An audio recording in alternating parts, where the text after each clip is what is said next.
I don't know if anybody has noticed, but there seems to be a leadership crisis lately. I've noticed it, and actually, I have the answer, and the answer is kindness. Now, maybe you weren't expecting me to say that, and the reason I think that is when I did the research for my latest book, The Kind Leader, I looked up the most commonly used words to describe leadership. Here they are: authentic, charismatic, fearless, passionate, strategic, strong, goal-oriented. Now, if you have a graduate certificate in leadership, or you have an MBA, or you like to read leadership books or popular leadership magazines, these are the words that you're going to see most frequently. Kindness isn't among them. Do you know why? Because right now, kindness is not associated with leadership.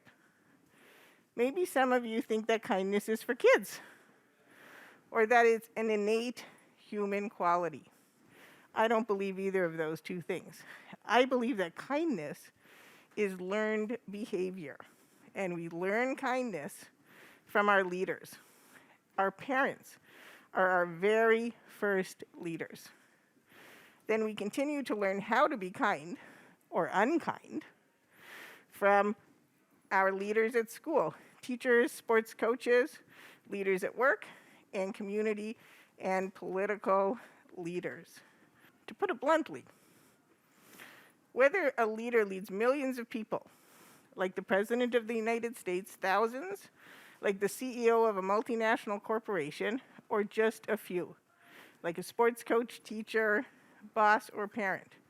Leaders who act unkindly, think unkindly, and speak unkindly, model and give permission to the people who follow them to act in exactly those same unkind ways. Don't believe me? Turn on the news. You'll see leaders demeaning disabled people, women, people of color, minorities, and people of different sexual and gender orientations. You'll hear them encouraging hate and inciting violence. And you won't just hear it once.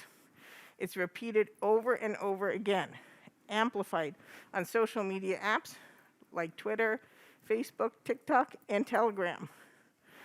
Open your own social media feeds. Scroll through the posts and you're going to see regular people acting in exactly those same unkind ways.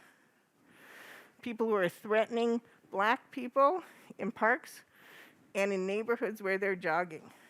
People who are ripping the masks off people's faces, ripping the pride flags from their houses. And you'll hear people using racial slurs and pejorative terms. You know what? I don't even like to introduce myself nowadays. Do you want to be a Karyn? And you can laugh, but your name could be next, right? And this isn't just a political problem. Unkind leaders abound at work. Perhaps you've experienced one or two yourself. Actually, maybe that's been your only experience. Do you remember this old cartoon from when I was growing up? The angry boss yells at the employee goes home, they yell at their spouse yells at the child kicks the dog. It may be a cartoon, but it's not a joke. And as my fabulous friend and former HR leader, Deandra Wardell, pointed out, it actually doesn't end there. The child goes to school, they bully other children. Then they grow up and they become that same unkind leader, the boss that yells at the employee, and the cycle begins again and again and again. And what happens at work doesn't just stay at work. It spreads out into the community. It divides and polarizes countries, communities, and neighborhoods. It tears apart families and friendships, and it becomes habitual and systemic. Racism, discrimination, poverty, wealth inequity, the climate crisis are all unkind outcomes of unkind leadership. It's really simple. Unkindness leads to unkindness. That's why, as I always say, the best kind of leader is a kind leader. And the reason why is that leaders who act kindly, speak kindly, and think kindly model those behaviors for the people who follow them. It's exactly the kind of leader we need to break these systemic cycles of unkindness that we're all caught in today. And it's exactly the kind of leader you can be. Before I tell you how, I want to make sure that we are all on the same page about what kindness is. So this is the definition that I wrote for my book, The Kind Leader. Kindness is an action or set of actions that connects a person's internal feelings of empathy and compassion to another. So remember, empathy is the ability to put yourself in someone else's shoes and see things from their perspective, not yours. Compassion is the feeling that arises when you put yourself in someone else's shoes, you feel their suffering, and you want to do something to alleviate that suffering. Kindness is the action that you take to alleviate that suffering that's undertaken with the purpose of generating a positive effect and outcome for someone else. If you're the CEO of a company and you hear that an employee's house is burned down, just thinking about doing something for them isn't kindness. Creating a company-wide campaign and collecting money and clothing and household goods is. And it's why I always say, act kindly, speak kindly, and think kindly. Whereas most people say, think, speak, and act. Because kindness starts with action. So, today I'm going to share 5 tangible things that you can do to be a kinder leader right now. Step 1, recognize that you are a leader, even if you don't have a formal leadership role at work or a title. Because every day, in situations at work, at home, and in the community, you are influencing other people. I call it wearing your leader hat. So when you help a coworker with a piece of work they don't know how to do, you're wearing your leader hat. When you help your child with their homework, you're wearing your leader hat. When you're at the food bank and you show another volunteer where to put something, you're wearing your leader hat. And let me be very clear. Whenever you are wearing your leader hat, you're influencing other people. And they're going to act, speak, and think exactly how you do when you're wearing your leader hat. So if you shout at someone for making a mistake, that's what they're going to do. If you treat them kindly and help them learn from that mistake, when they wear their leader hat, that's what they're going to do. Step 2, focus on people. Once I was walking down the hall in a Fortune 50 company. I was crossing the bridge from an old building to a new building, and I saw the CEO walking towards me. I was super excited because I'd never met him in person. So I smiled, I waved, I said, "Hi, how are you?" Do you know what happened? Do you know what he did? Nothing. He didn't even look at me. Do you know how I felt? Invisible, insignificant, like a cog in the machine, not even human. When you're a leader, it's easy to get hyper-focused on things, like the quarterly financial results, or that big report your boss is harassing you for. Hyper-focusing on things makes it easier to act and speak unkindly, because we don't need to be kind to things. We need to be kind to people. So, when you are wearing your leader hat, remember that you manage things and you lead people. When you're in a meeting, close your computer, put your cell phone in your pocket. When you're in the hallway or the cafeteria and the parking lot, look up, make eye contact with people, and say hello. Most importantly, when you are with people, instead of asking them right away, "Hey, what are you doing?" ask them how they're doing, and then listen. With open ears, open eyes, open mind, and an open heart. Did you know that listening is actually one of the worst skills for most human beings? That's because our brain can process much more quickly than most people can speak. So there's a lot of room for distraction. But actually, listening is one of the most important skills for kind leaders, because to be empathetic and compassionate, you have to be able to hear and see what someone else is going through. So, quick story. A little while ago, I came downstairs for breakfast, and I saw that there was a coffee cup on the peninsula in my kitchen. I started to mutter to myself, oh my goodness. My husband knows I hate visual clutter. Why is he leaving his coffee cup on the peninsula? Why does he never think of my feelings? Is he out to get me? And of course, when he walked downstairs for breakfast, do you know what I did? I started to shout at him. Halfway through my rant, he stopped me.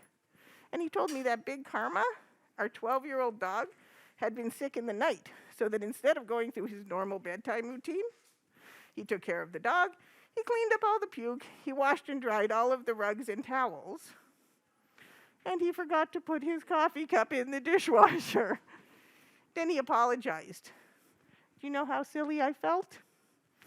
If I'd only taken a moment to listen, I certainly would have acted in a much kinder way.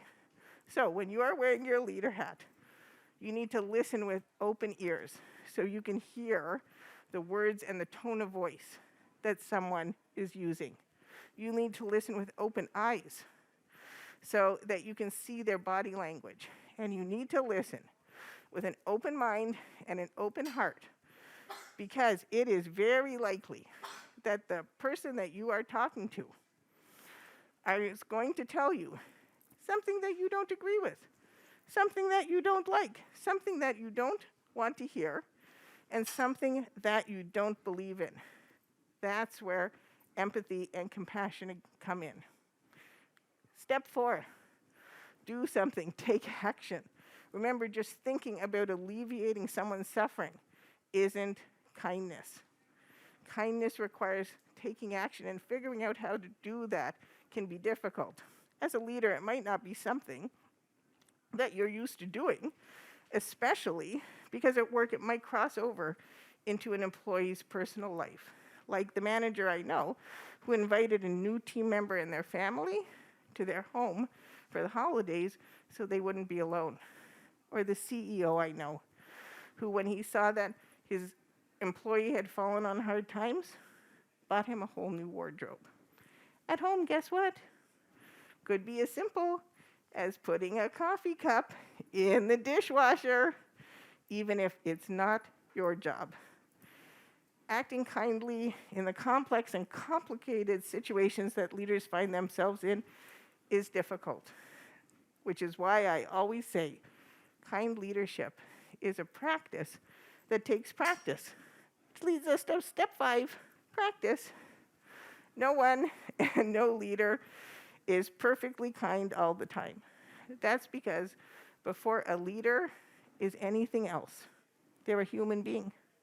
And when human beings get tired, stressed, overwhelmed, or hangry, they tend to act and speak in unkind ways, right? So when you lose your temper and you are wearing your leader hat, and I can guarantee that it is going to happen, here's what to do. First, apologize. Then let the person know what you're going to do to make the situation right. Then tell them what you're going to do to make sure the unkindness doesn't happen again.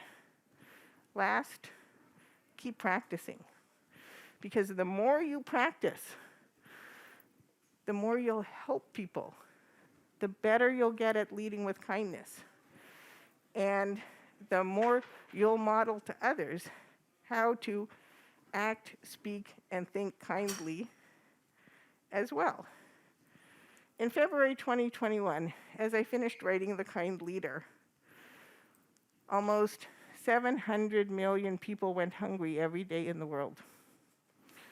Almost 750 million people didn't have access to clean water.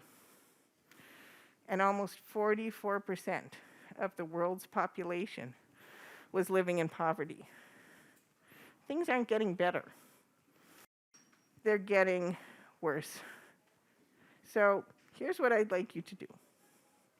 I'd like you to take a moment, close your eyes, and imagine what a better future looks like.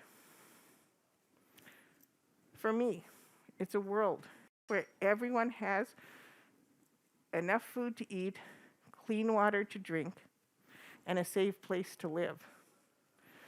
It's a world where every single person is accepted and celebrated for who they are. I know what doesn't help us get there. Hopes and prayers, short-lived fads, and movements. I know what will help us get there. You. All of you and your kind leadership. Because all the systemic problems caused by unkind leaders and unkind leadership are solvable. 100% solvable. All we need to do is stop waiting for other people to solve them.